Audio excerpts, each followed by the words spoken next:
আসসালামু আলাইকুম সুপ্রিয় শিক্ষার্থী বন্ধুরা, তোমরা সবাই কেমন আছো? শর্ট একাডেমিক সলিউশনের পক্ষ থেকে তোমাদেরকে জানাই আন্তরিক শুভেচ্ছা। আমরা ইতিমধ্যে ষষ্ঠ শ্রেণীর ইতিহাস ও সামাজিক বিজ্ঞান বিষয়ের ষান্মাসিক সামষ্টিক মূল্যায়ন প্রশ্নটি হাতে পেয়েছি।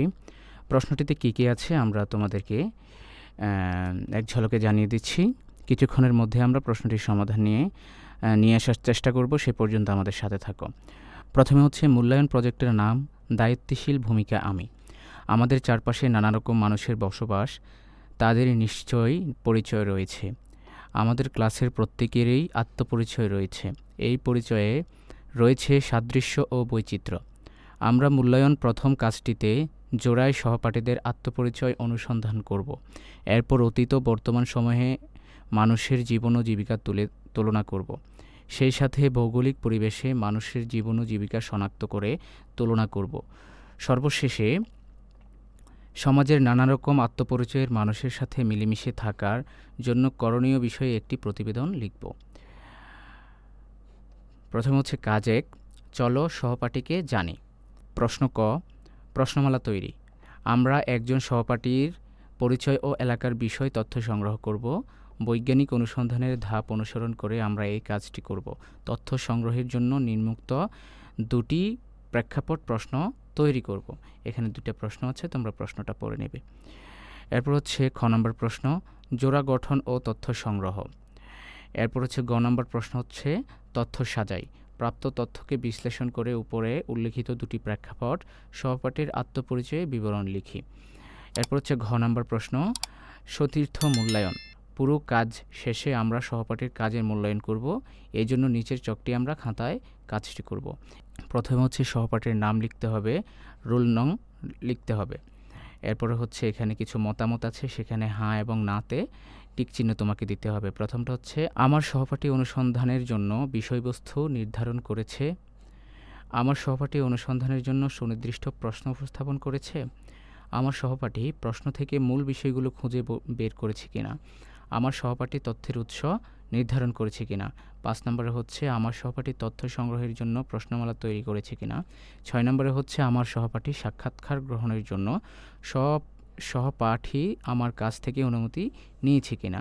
৭ নম্বরে হচ্ছে, আমার সহপাঠী প্রশ্নমালার মাধ্যমে তথ্য সংগ্রহ করেছে কিনা। ৮ নম্বরে হচ্ছে, আমার সহপাঠী প্রাপ্ত তথ্যকে প্রদত্ত দুটি প্রেক্ষাপটে বিশ্লেষণ করেছে ও মতামত দিয়েছে কিনা। এই চকটি তোমাদের পূরণ করতে হবে। এরপরে চলে যাব আমরা কাজ ২-এ, অতীত বর্তমানের সামাজিক অবস্থা।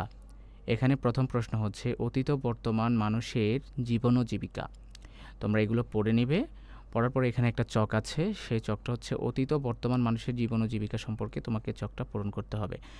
এরপর হচ্ছে খ নম্বর প্রশ্ন, বিভিন্ন ভূপ্রাকৃতিক বৈশিষ্ট্য ও মানুষের জীবন ও জীবিকা। ভূপ্রাকৃতিক বৈশিষ্ট্য মানুষের জীবন ও জীবিকায় প্রভাব ফেলে থাকে। যেমন কোনো এলাকায় নদী থাকলে সেখানে জেলেদের বসবাস থাকবে। এভাবে বাংলাদেশের বিভিন্ন ভূপ্রাকৃতিক বৈশিষ্ট্য মানুষের জীবন ও জীবিকার ভিন্নতা দেখা যায়। এখন আমরা বিভিন্ন ভূপ্রাকৃতিক বৈশিষ্ট্যর জীবন ও জীবিকা শনাক্ত করে একটি তুলনামূলক চক খাতায় উত্তরসহ লিখব।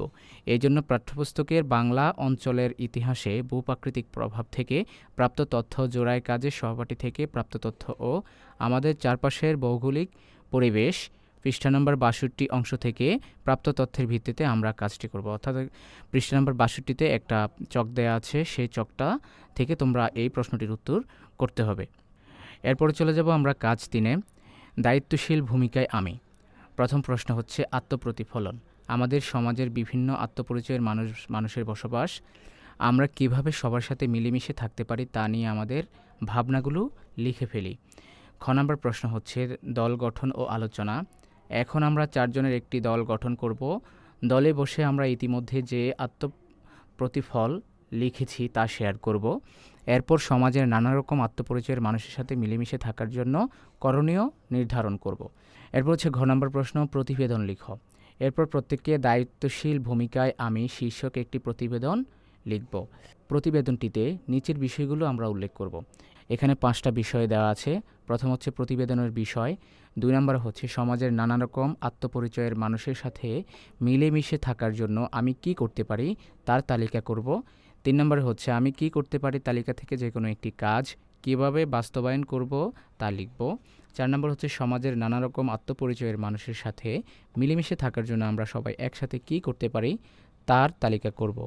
আমরা সবাই একসাথে কী করতে পারি এর তালিকা থেকে যে কোনো একটি কাজ কিভাবে বাস্তবায়ন করব তা লিখব। সুপ্রিয় শিক্ষার্থী বন্ধুরা, এই হচ্ছে তোমাদের প্রশ্নটি। আমরা কিছুক্ষণের মধ্যে তোমাদের প্রশ্নের সমাধান দেওয়ার চেষ্টা করব। সেই পর্যন্ত আমাদের সাথে থাকো। আল্লাহ হাফেজ।